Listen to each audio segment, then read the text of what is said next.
A loyal K9 carried an injured girl on his back for 47 miles through wilderness and storms.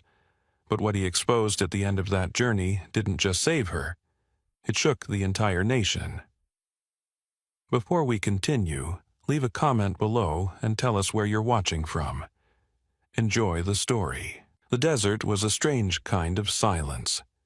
Not the soft silence of snow or the gentle hush of a forest, but something raw, heavy, and endless, like the world had been emptied of all but heat and memory.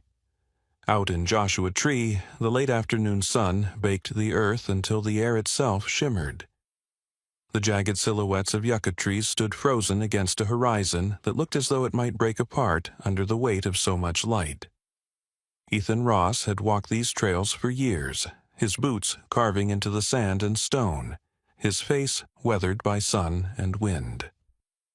To the tourists who sometimes passed through, he was just another ranger, tall, broad-shouldered, with the slow, steady manner of a man who had learned how to live among silence. But Ethan carried ghosts. Every quiet mile of the desert carried with it the echo of an accident that had ended his family's story far too soon. A wife, a daughter. Both lost in the screech of metal and glass. He had been left standing, and he'd never forgiven himself for it. His cabin at the edge of the park felt like a monument to absence. Each night he returned there, the rooms yawned hollow, filled only with the ticking of the clock and the rustle of desert wind through the window screens. The desert had become his penance and his refuge all at once. That afternoon, as the light slanted low, Ethan caught sight of something unusual. At first, it looked like heat haze, a shimmer against the horizon. But as he narrowed his eyes, he saw movement, an uneven figure stumbling across the sand. His hand instinctively hovered near the revolver holstered at his hip, not out of fear, but out of habit. In these wild stretches, you never knew what might cross your path. The figure came closer, the shape sharpening into something that pulled Ethan's breath from his chest. A German shepherd. Its coat was caked with dust, its gait uneven, one paw dragging as though every step cost it. Across its back was slumped a small body, a girl, no older than 7 or 8. Her arms dangled limp, her clothes torn and smeared with sand. The dog pressed on, head bowed, as though every ounce of strength it had left was devoted to carrying her. Ethan dropped to his knees before the animal reached him. "Easy, easy, boy." His voice cracked from disuse, the sound startling against the emptiness around them. The dog halted, sides heaving, and lowered itself with trembling legs. Carefully, it nudged the girl toward Ethan with its snout, as though delivering something more precious than its own life. The child was pale, her lips dry and cracked, but a faint breath shuddered from her chest. Ethan's hands, calloused from years in the sun, shook as he checked her pulse. Relief struck him sharp and deep when he felt the weak thrum of her heartbeat. He glanced back at the dog. Its eyes, a tired amber, held his without flinching. There was no wild fear there, no feral edge, only exhaustion and a strange kind of certainty. The animal had come here for a reason. "All right," Ethan muttered, forcing his body into motion. "We're getting her out of here." He lifted the girl into his arms. She was light, too light, as though weeks of hunger had hollowed her out. The dog gave a low whine, tried to stand, and staggered sideways. Ethan caught its collar, steadying it, feeling the deep scars beneath the fur on its neck and shoulder. Not just scars from the desert. These were old, deliberate, the kind a soldier might carry. "Come on," Ethan said, softer now. He wasn't talking to the girl, but to the dog. "You're not done yet." The walk back to his truck was slow. Every step weighted with urgency. The girl stirred once in his arms, a faint whimper escaping her lips before she slipped back into unconsciousness. The dog limped beside him, never more than a few feet away, as if unwilling to surrender its charge. At the ranger station, Ethan moved quickly. He laid the girl on the bench, grabbed the emergency kit, and radioed for medical transport. His hands worked with a steadiness he hadn't felt in years. The girl's pulse was faint but steady, her breathing shallow. She needed more than he could give, but she had a chance now. Through the window, he saw the dog sink heavily onto the ground outside the station door. It didn't pace or bark. It simply lowered its head onto its paws and stared through the glass at the girl. Ethan couldn't shake the feeling that it wouldn't leave, not until it knew she was safe. When the ambulance finally arrived, dust rising behind its tires, the medics rushed the girl inside.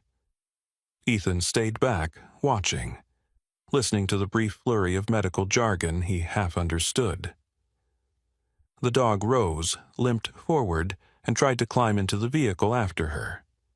One of the medics pushed it gently back, shaking his head. "She's in good hands," Ethan murmured, crouching beside the dog. His voice came out rough, almost foreign in his throat. The animal's ears twitched, but its eyes never left the ambulance. Later, at the hospital in the nearby town, Ethan stayed long enough to hear the doctors say she was stable for now, though badly dehydrated and bruised. They couldn't say much else. Not yet. She hadn't spoken. She hadn't woken long enough to do more than flinch at the light. Ethan stood at the glass window of her room, his reflection overlaid on her small figure beneath the sterile sheets. Behind him, padding softly, came the dog. It sat, planted itself against the doorframe, and refused to move further. Nurses passed, whispering, surprised the animal hadn't lashed out or needed to be restrained. Ethan crouched again, resting one hand on the scarred fur of its shoulder. He felt the steady tremor of exhaustion in the muscle beneath. "You brought her here," he said quietly. "God knows how far you carried her, but you did it." The dog turned its head, pressed its weight gently against Ethan's palm. In its eyes he saw something he hadn't expected, something raw and familiar: loss, loyalty, the refusal to give up even when the world had taken too much already. For the first time in years, Ethan felt the silence inside him shift. It wasn't gone, but it was no longer empty. That night, as the desert cooled and the stars came alive above Joshua Tree, the girl lay in her hospital bed with machines breathing beside her, and the dog kept its silent vigil outside the door. Ethan stayed too, his back against the wall, letting his eyes close for the first time in what felt like a lifetime. Somewhere deep down, he knew it. The desert had given him something back. And whatever had happened to bring that girl and that dog to him was only the beginning. The desert had its own way of keeping secrets. It swallowed footprints, carried voices away on the wind, and baked evidence into nothing but dust. But sometimes, just sometimes, it offered a clue, like a whisper buried beneath the silence. Ethan Ross knew that better than most. He'd spent years combing these sands, searching for lost hikers, poachers, the occasional runaway. He had learned that even in its silence, the desert spoke to those patient enough to listen. Bella, the little girl Kobe had carried across the wastes, still hadn't spoken a word since waking. At the hospital, she'd opened her eyes only once, wide and frightened, as though the world itself was something she wasn't sure she wanted to return to. Doctors said she was recovering, physically. But trauma wasn't something they could measure with charts and IV drips. When Ethan visited her the following morning, she clutched a piece of paper so tightly in her small hands that the nurse couldn't take it from her. Ethan knelt by the bed, speaking softly. "Hey, Bella, it's okay. No one's going to hurt you now." She didn't answer, but slowly she turned the paper toward him. It was a drawing, crude but clear. A big square that could only be a truck, its wheels uneven circles scrawled in black crayon. Next to it was a dark, jagged hole in the ground, drawn with frantic lines. Above both shapes, a small stick figure with long hair stood next to a dog. Ethan stared at the picture, his chest tightening. "A truck and a cave," he murmured, more to himself than to her. He looked into her wide, dark eyes.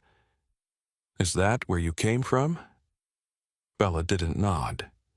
She didn't shake her head, but her fingers trembled against the page, lingering over the dark mouth of the cave. Then she pressed the paper against his chest as though demanding he take it.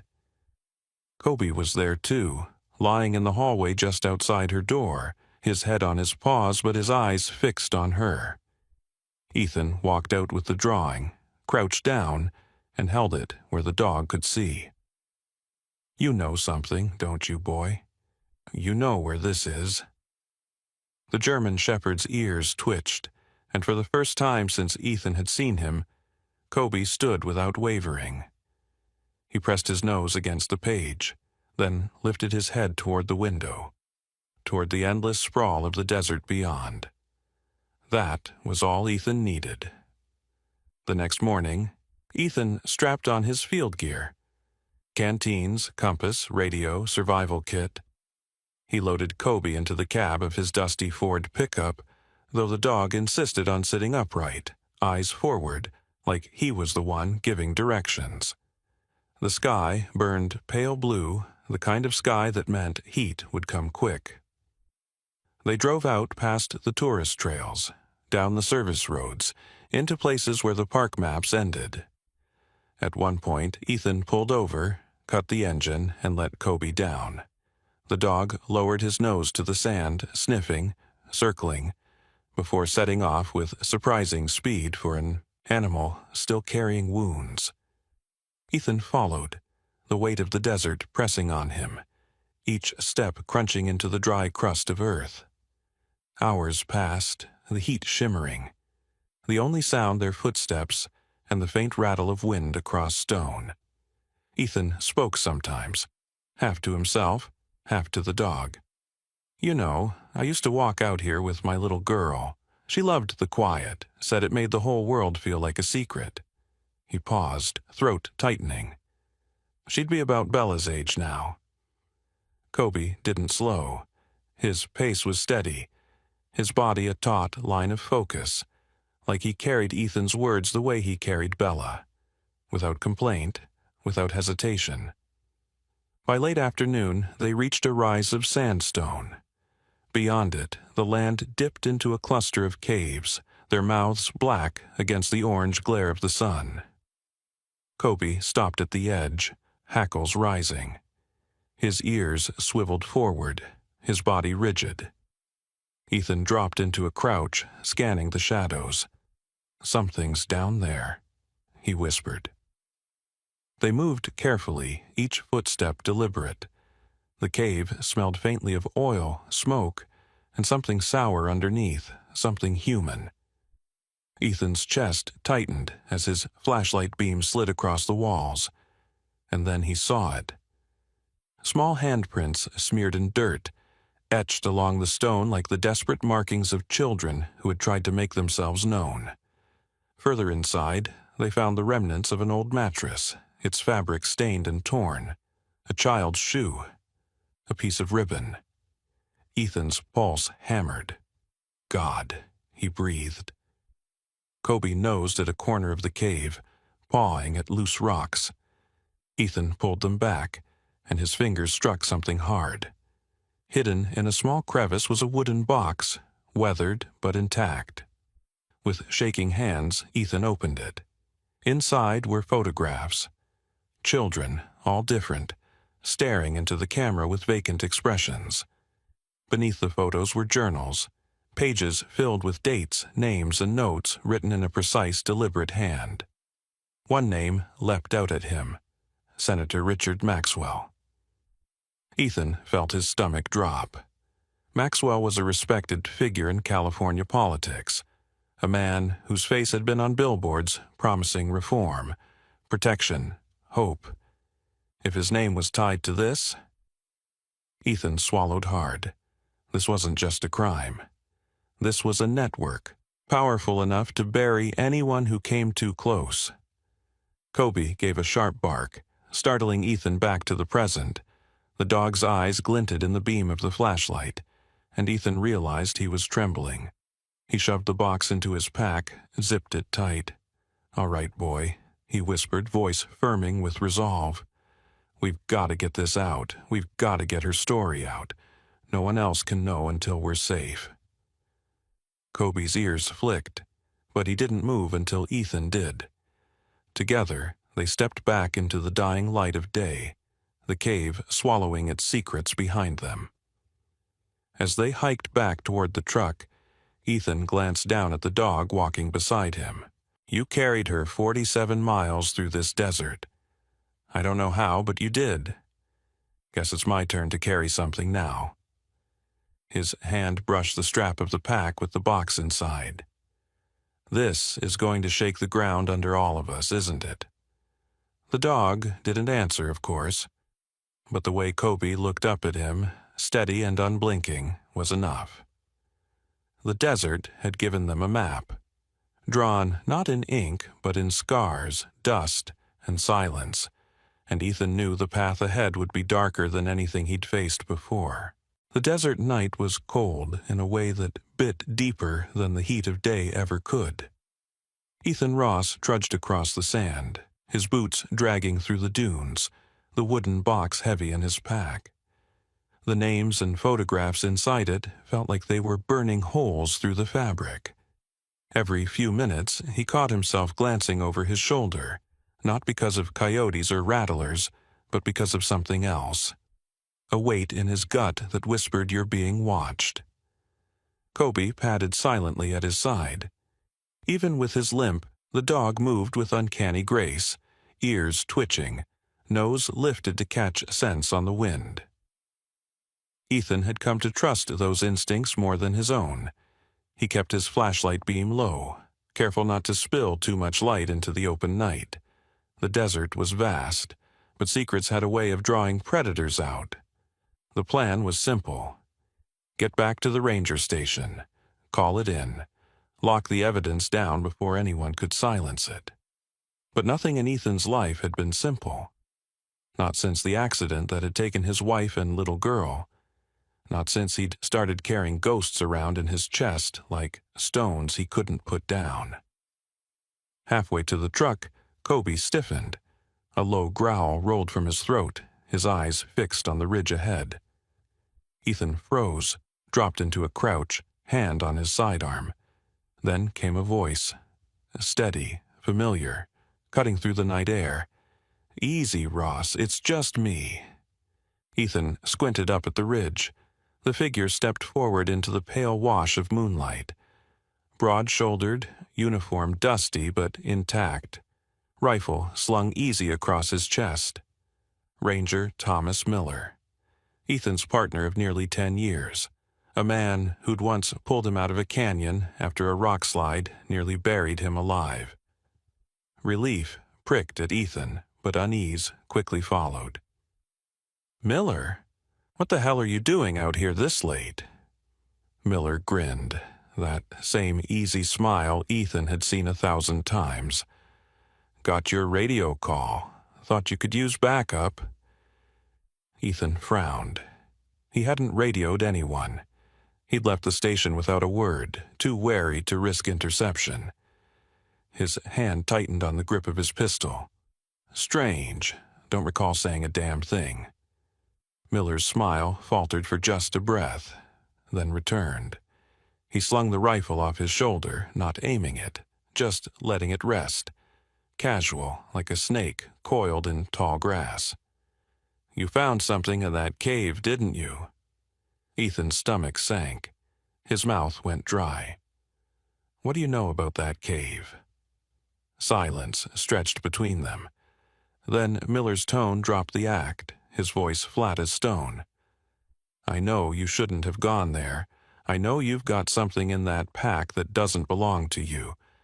And I know, if you don't hand it over, you won't be walking out of this desert alive." The words hit harder than any blow. Ethan felt the world tilt. Memories of late nights spent on patrol with Miller flashing in his head. Shared meals, laughter, whiskey, by the fire, trust, carved out over years, and now this. "Miller?" Ethan's voice cracked, then hardened. "You're part of it." "I'm part of surviving," Miller snapped, his mask finally slipping. "Men like Maxwell don't fall, Ross. They own everything. The courts, the press, hell, even the badge on your chest. You think you can fight that? You'll end up buried, just like your family." The mention of his wife and daughter was a knife in the gut. Ethan staggered back, rage boiling through his veins. Kobe snarled, teeth bared, his body coiled to strike. "Give me the box," Miller ordered, raising the rifle now, no pretense left. "Last chance, Ethan." For a heartbeat, Ethan thought of surrender, thought of walking away, burying this nightmare in the sand like all the other secrets the desert had swallowed. But then he saw Bella's drawing in his mind. The truck, the cave, the stick figure with the dog. He heard her tiny whisper in that hospital bed. "They are still there." "No," Ethan said, steady now. "Not this time." The rifle barked, muzzle flash lighting the ridge.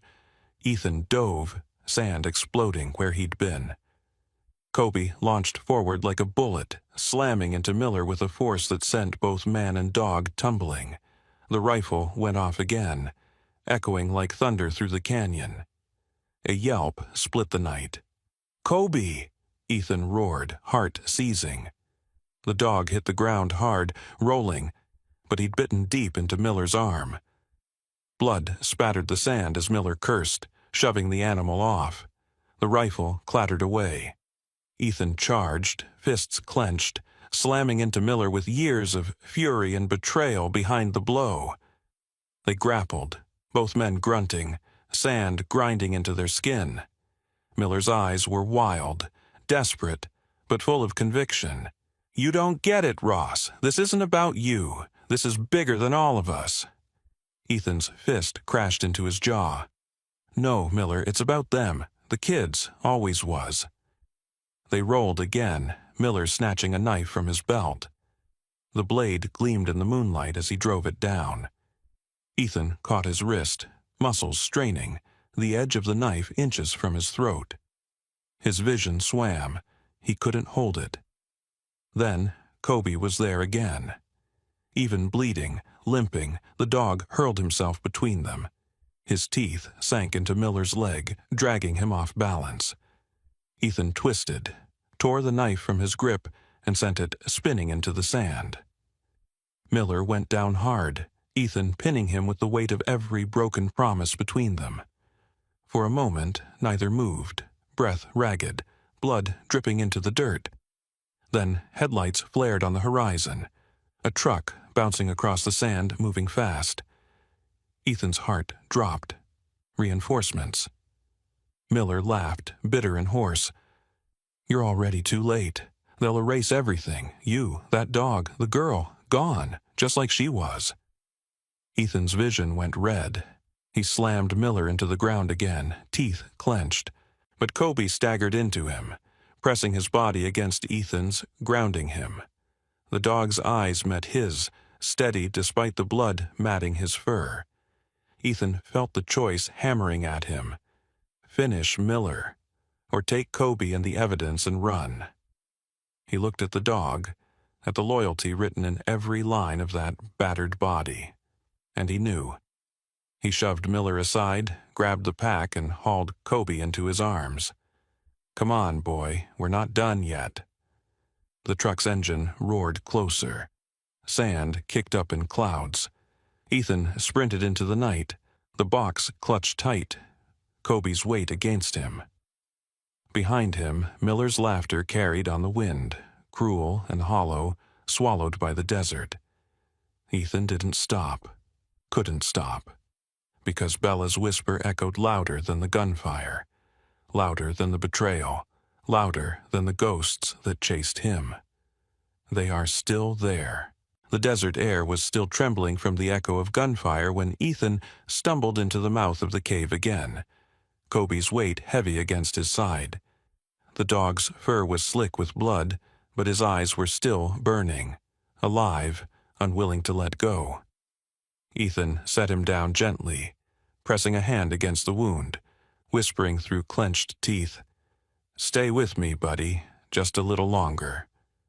The cave stretched like a throat into the earth, cool air rushing out as if exhaling secrets. Ethan knew Miller's people would be combing the desert soon. The headlights he'd seen weren't mirages. They were a promise that men far worse than Miller would finish what he started. There was no going back to the truck, no chance of calling in help the old-fashioned way. If they were to survive, the answer lay deeper inside. Kobe limped forward, nose close to the ground. Even wounded, the dog pushed on, driven by something Ethan could only call loyalty. He followed, flashlight beam cutting across jagged walls. Carvings scarred the stone, names, initials, dates. Some were fresh, etched by trembling hands. Ethan touched one, felt the sharp edge of fear in the grooves, and his chest tightened. They pressed on until the cave widened into a chamber. Ethan froze. Piles of blankets, empty water bottles, and half-burned candles cluttered the corners. The smell of mildew and something sour clung to the air. But what struck him most were the toys. Dolls with missing arms, a deflated soccer ball, crayons snapped in half, signs of children who had been held here, waiting for a rescue that never came. Ethan's stomach twisted. He dropped the pack, unzipped it, and pulled out Bella's crude drawing. The truck, the cave, the stick figures. Her whisper returned like a prayer.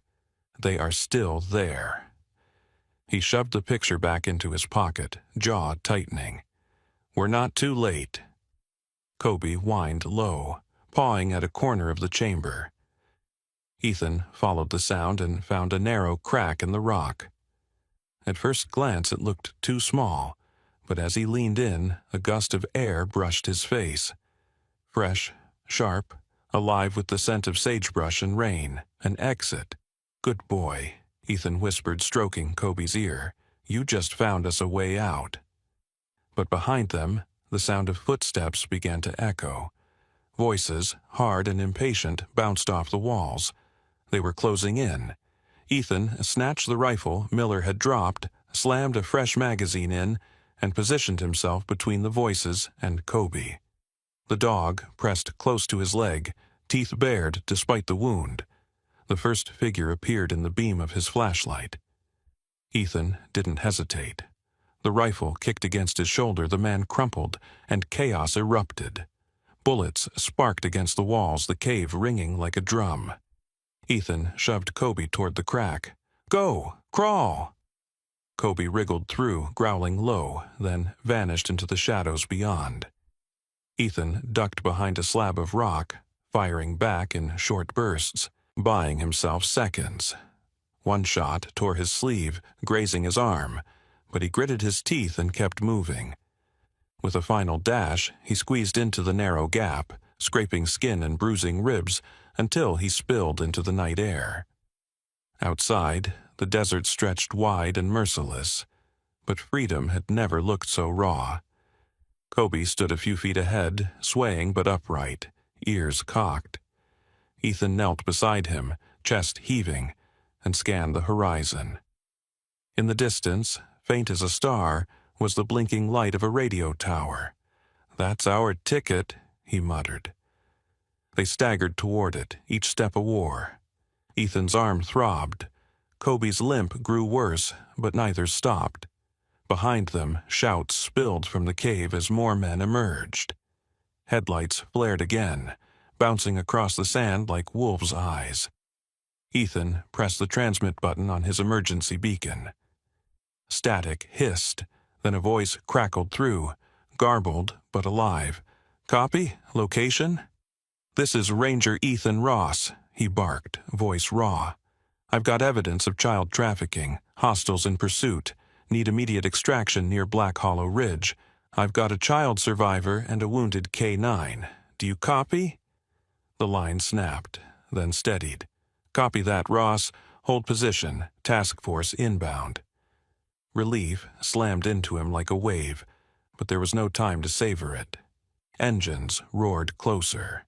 He and Kobe crouched behind a boulder, watching dust rise from the approaching convoy. The men weren't giving up. Kobe nudged his hand, eyes steady. Ethan felt the message clearer than words. "We finish this together." Moments later, the night split open with the thunder of rotors. A helicopter roared overhead, searchlight slicing across the desert floor. Tactical vehicles swept in, sirens howling. The men from the cave scattered like rats under floodlights. Gunfire erupted, short and sharp, but the fight was already lost. Within minutes, the task force had the convoy pinned, suspects cuffed and dragged screaming into armored trucks. Ethan stayed low, arm wrapped around Kobe's shoulders until boots crunched in the sand beside him. "Ross?" a soldier asked, visor lifted. "You all right?" Ethan nodded, too drained to speak. He pushed the wooden box into the soldier's hands. "Make sure this gets to the right people. No more cover-ups." The man glanced at Kobe, bleeding but unbroken, then back at Ethan. "We'll take care of it. You saved a lot of kids tonight." Ethan shook his head. His hand rested on Kobe's fur, sticky with blood. "We did."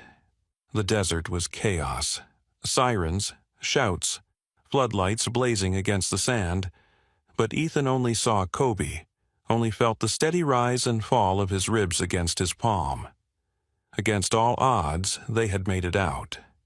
And for the first time in years, Ethan believed in the possibility of something bigger than pain. The first thing Ethan noticed when he woke was silence. Not the hollow silence of the desert at night, but the soft hum of machines, the faint shuffle of footsteps in a hallway, the sterile calm of a hospital. He opened his eyes to white ceilings, harsh fluorescent lights, and the ache in his arm wrapped tightly in gauze. For a moment he lay still, disoriented, until the memory struck like a blade. The cave, the firefight, Kobe collapsing against him. His throat tightened. He pushed himself upright despite the protest of his ribs and scanned the room. No dog, no familiar shadow curled at the foot of the bed. Fear clamped his chest. He shoved the blanket back, bare feet touching the cold linoleum, when the door creaked open. "Ross." It was Captain Ramirez, the task force leader from last night, still in his tactical vest, though his eyes looked just as worn. He held a clipboard, but his expression softened when he saw Ethan. "You're lucky," Ramirez said. "That shot on your arm could have shattered bone, but you'll keep full function." He hesitated. "The dog, he made it. He's in surgery now." The words hit Ethan harder than the bullet had. His knees buckled with relief, and he sat back on the bed, head in his hands. He let out a shaky laugh, half sob, half prayer. "Good boy," he whispered, stubborn as ever. Hours passed before a nurse led him down a corridor to the veterinary wing attached to the base hospital. Through the glass, he saw Kobe stretched on a table, bandaged, an IV taped to his leg. His chest rose and fell in slow, shallow breaths. Ethan pressed his hand against the glass, fighting the urge to barge in. The surgeon, a woman with kind eyes, came out, still wearing scrubs. "He's strong," she said. "That's the only reason he's still here. It'll be a long recovery, but if anyone can pull through, it's him." Ethan swallowed hard. He's already done more than anyone could ask. The days that followed blurred into a rhythm of visits. Ethan read reports, gave testimony to federal investigators, and handed over the wooden box of evidence.